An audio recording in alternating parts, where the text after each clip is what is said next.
hablaremos sobre la reforma tributaria de 2021 con la representante a la Cámara, Caterina Miranda, congresista.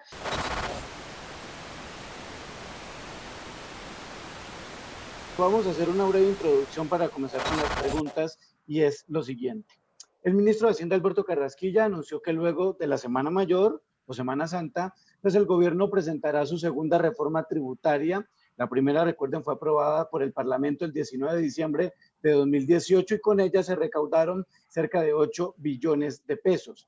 Con esta segunda reforma del gobierno Duque, sería la segunda, se pretende recaudar alrededor de 25,4 billones de pesos. ¿Cómo se haría? Poniéndole IVA, más productos de la canasta familiar, gravar las pensiones superiores a 7 millones de pesos, la declaración de renta a las personas que ganen más de 2.600.000 pesos, entre otras medidas. Solo miren este dato. Según las cifras publicadas por el diario económico Portafolio, el 60% del recaudo de esos 25 billones de esta reforma lo pagarían personas naturales, es decir, los ciudadanos y ciudadanas como personas naturales en Colombia pondrían en esta reforma tributaria 14 billones de pesos. La representante de la Cámara, Caterina Miranda, aseguró que la clase media será la más golpeada con esta reforma en un país donde ella precisamente ha denunciado que se han dado exenciones a grandes empresas, casi exenciones por 10 billones de pesos, se han gastado 14 billones en compra de aviones militares y se pretendía prestarle a la compañía Avianca 250 millones de dólares. ¿Qué se viene con esta reforma tributaria?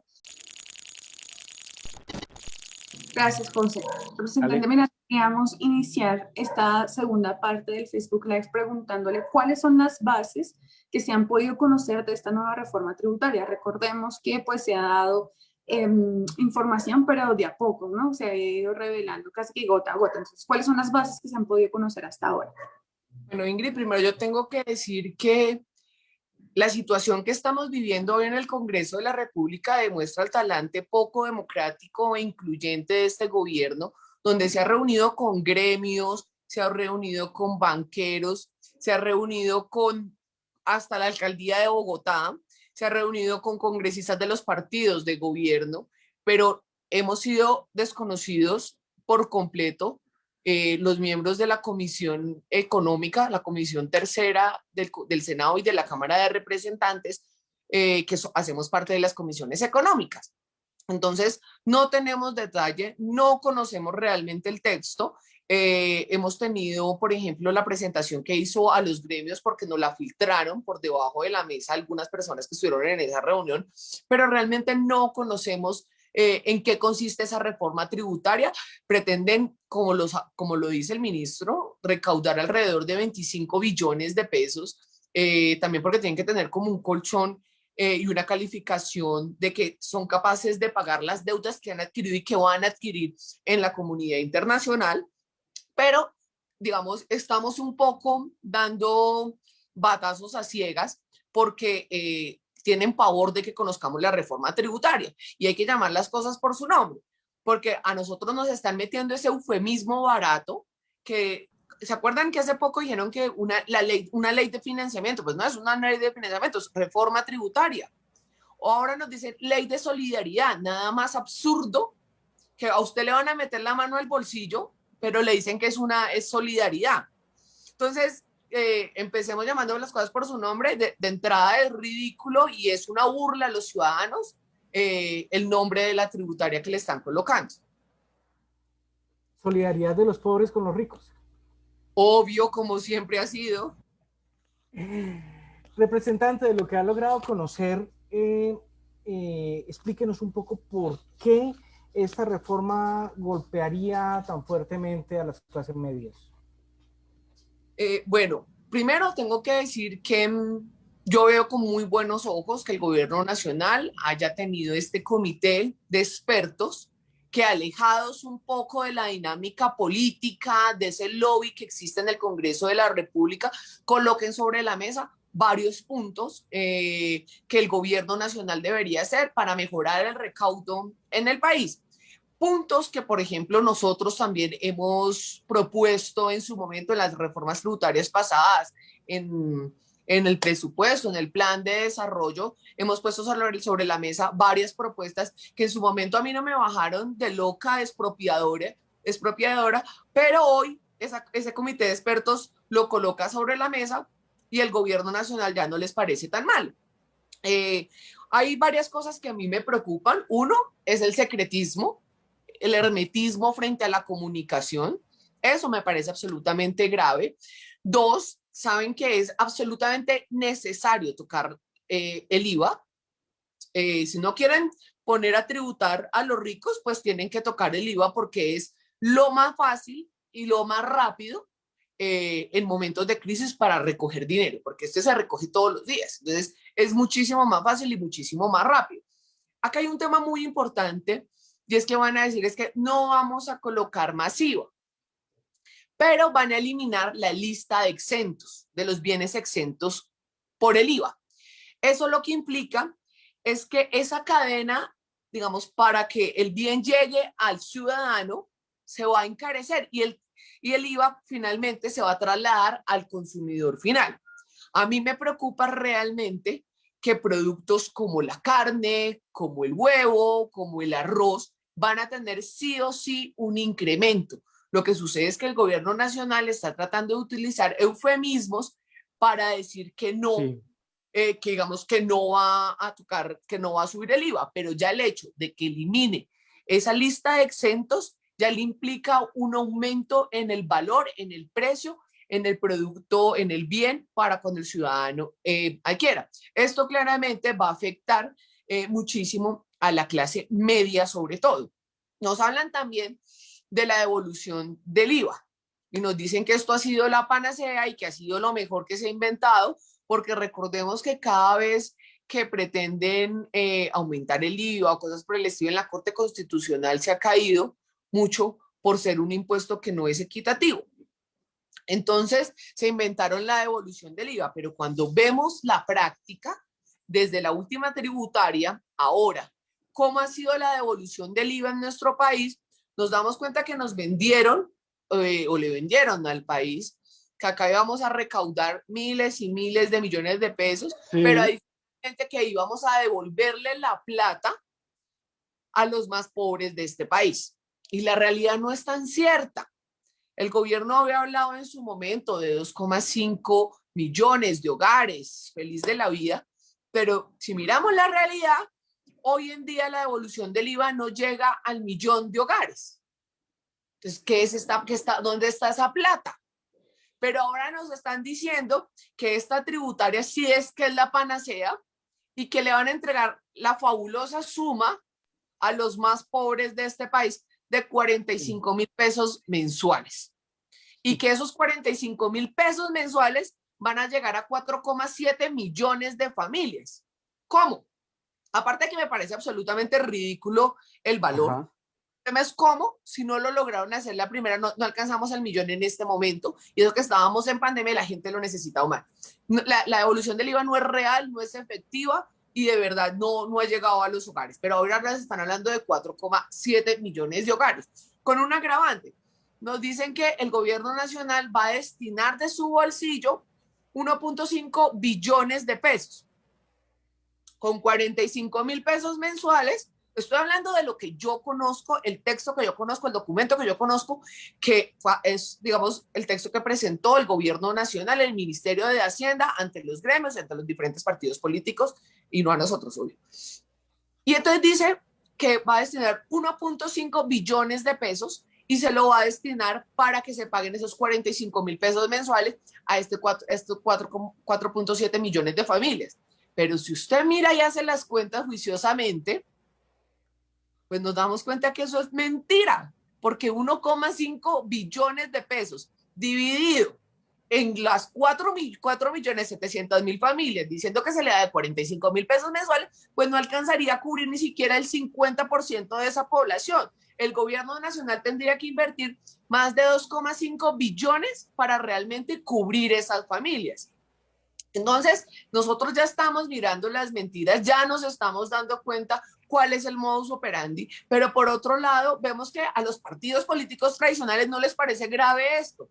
¿No les parece grave que la clase media y baja sean las más afectadas, sino que se rasgan las vestiduras? No sé si ustedes leyeron el artículo que sacó el Germán Vargas Lleras, donde se rasgan las vestiduras frente al impuesto de patrimonio. Nosotros propusimos que es que el impuesto del patrimonio tiene que existir. Y si alguna vez se hizo para la guerra, en su momento, ¿por qué no retornamos ese impuesto al patrimonio de grandes sumas de dinero de personas que de verdad tienen muchísima plata en este país? Miremos los porcentajes, hablemoslo. Pero ¿por qué no retornarnos a ese impuesto que fue temporal, entre comillas, porque duró más de 8 o 10 años? Pero ¿por qué no miramos cómo volvemos a ese impuesto para todo el tema de la pandemia? Si lo utilizamos para la guerra, ¿por qué no utilizarlo para salvar las familias en esta crisis que tenemos? Esa fue nuestra propuesta en la última tributaria. No, pues dijeron que yo estaba loca, pero hoy lo están proponiendo y Germán Vargas Lleras se está rasgando las vestiduras porque ¿cómo vamos a tocar esos capitales de las personas ricas en este país que posiblemente se van para paraísos fiscales o cosas por el estilo? Entonces, acá hay una lógica y acá hay una doble moral, porque digamos, acá hay una relación muy importante y es que tenemos que entender que estamos en pleno año electoral. Y aquí, ¿quién financia las campañas políticas de los partidos? Pues muchas de las empresas que hoy están angustiadas en la tributaria donde les pueden colocar. Entonces es muchísimo más fácil trasladar esos impuestos a una clase media que muchas veces, o una clase baja, que muchas veces es muy tranquila, que es como cuando usted la mamá le da chancle y uno dice, pues me aguanto porque es mi mamá. Es como la lógica que se tiene. Algo que me parece un poco equivocada porque en plena pandemia la clase media no puede sobrecargarse. Cuando usted ve quiénes reciben las exenciones tributarias en este país, yo le digo quién se las recibe. La última reforma tributaria tuvo más de 10 billones de pesos en exenciones a las grandes empresas de este país. Por el otro lado, vemos unos subsidios, Familias en Acción, Jóvenes en Acción, digamos, todos estos subsidios que llegan a la clase más baja. Pero es que este sándwich en el que nos encontramos es que estamos en una pobreza prácticamente oculta, donde se cree que usted, José, o usted, Iván, usted, Ingrid, tiene plata porque vive en una casa, porque la casa es propia o algo por el estilo. Pero no se está dando cuenta de la realidad de los hogares de la clase media colombiana, donde muchos hogares se quedaron sin empleo. La última encuesta que vi esta mañana de Bogotá, ¿cómo vamos? Durísima. Habla que el 32% de los encuestados en Bogotá no tuvieron los 3 golpes, no tuvieron que comer. Entonces, y mucha de esta población no es clase baja, no. Es la clase media que se quedó sin trabajo, que por fortuna tiene un techo, pero tiene que pagar recibos, tiene que pagar o arriendo, o tiene que pagar la comida, o tiene que pagar eso. Entonces, el retroceso que nosotros vamos a tener de la clase media, que baja unos puntos porcentuales hacia la clase baja, va a tardar unos 10 años. Y este gobierno realmente, en vez de trabajar, de ver cómo se reactiva la economía realmente, cómo se apoyan los emprendimientos medianos y pequeños, pues hace todo lo contrario y genera, digamos, esas exenciones y esas ayudas, esas las grandes empresas. A veces, muchas veces olvida que estas grandes empresas de este país solamente generan el 10, el 15% del empleo de este país. ¿Quién genera realmente el empleo en este país? Las pequeñas y las medianas empresas. Empresas que no las han ayudado durante esta pandemia. Porque una persona que tiene un emprendimiento pequeño, les estoy hablando de una tienda, por ejemplo, tiene el dueño, 2 empleados. Esa es la realidad de nuestro país y esas son las empresas que generan empleo en nuestro país. Esa empresa que fue al banco supuestamente a tener una ayuda del gobierno nacional, pero el banco le dice, uy, es que usted nunca ha pedido un crédito, es que usted no le dan el crédito.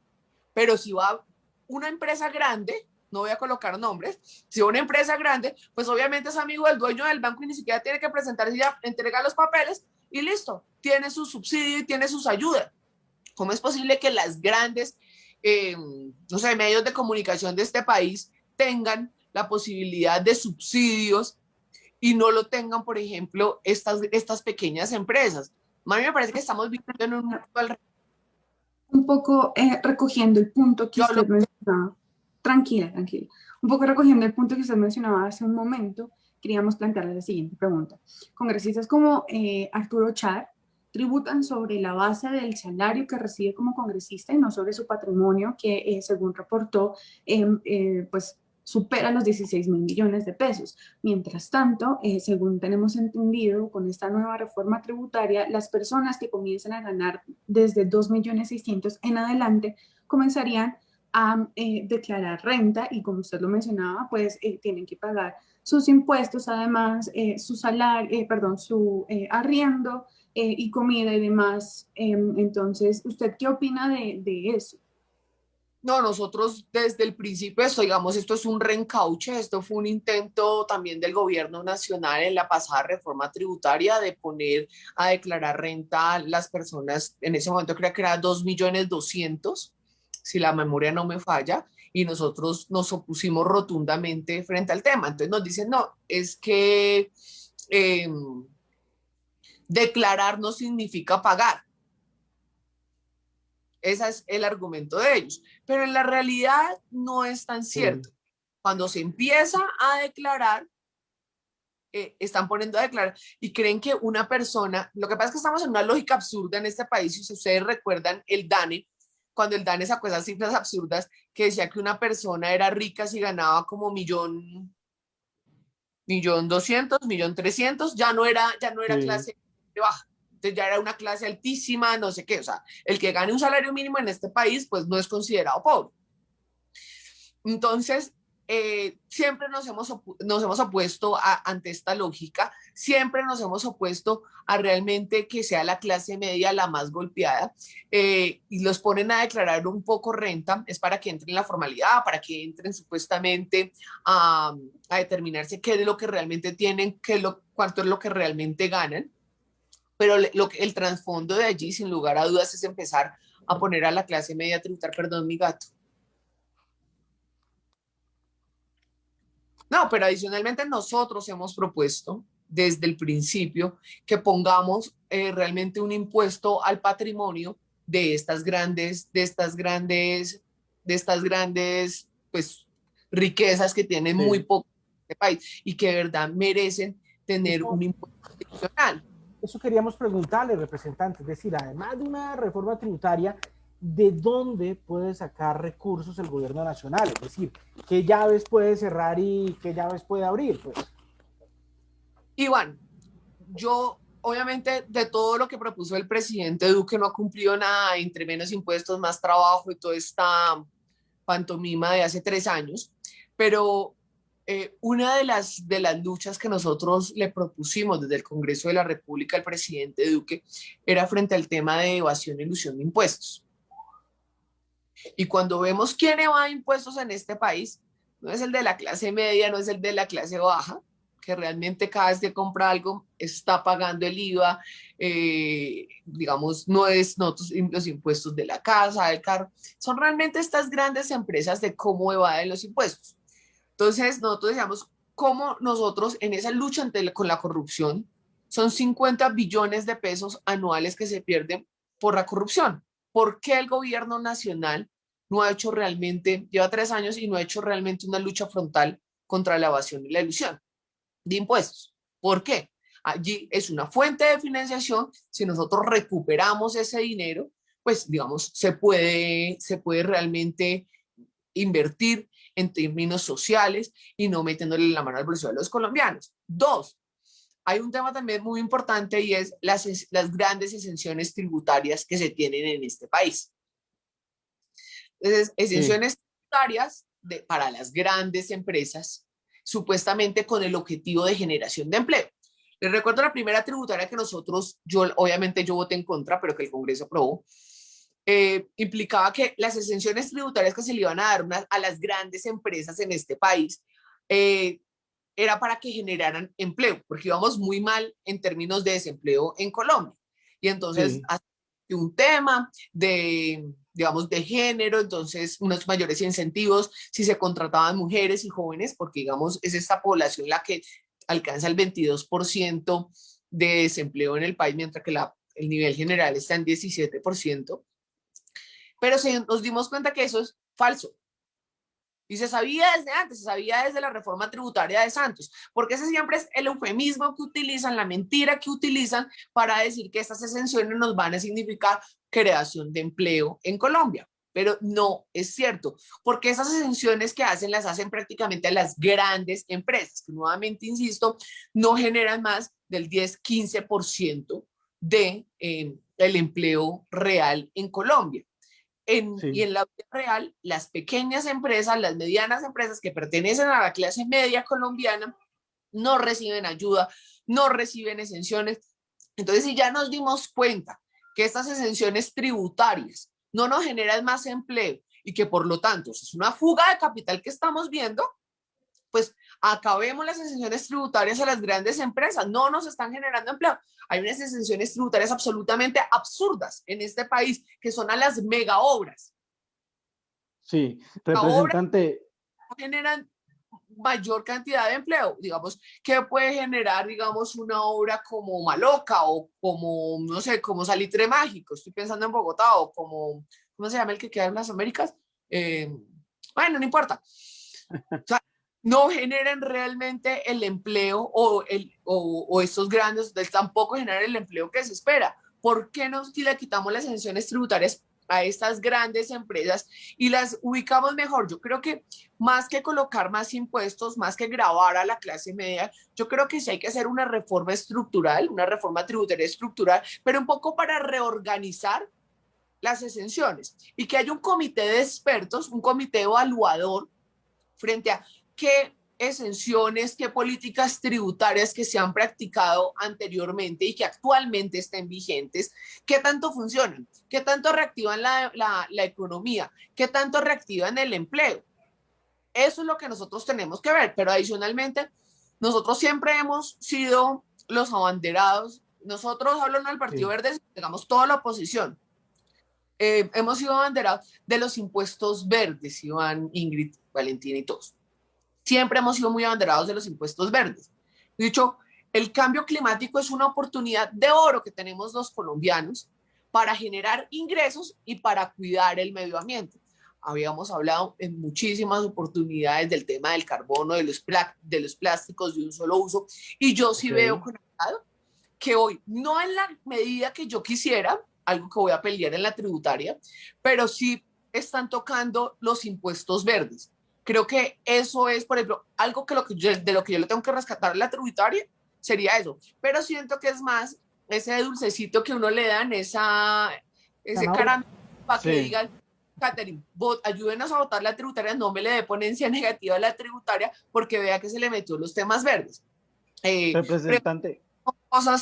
Son cosas que realmente creo que el país tiene que avanzar en una tributación verde. Creo que el país tiene que determinar realmente si los impuestos que tenemos ahora están funcionando, están empobreciendo la población, la sociedad colombiana. La clase media es la más golpeada, la clase media es la que no recibe subsidios, la clase media es la que en términos generales tributa, por ejemplo, casi el 60-65% del IVA en el país. Entonces, creo que tenemos que determinar nuevamente si eso está funcionando y cómo reorientamos esas políticas.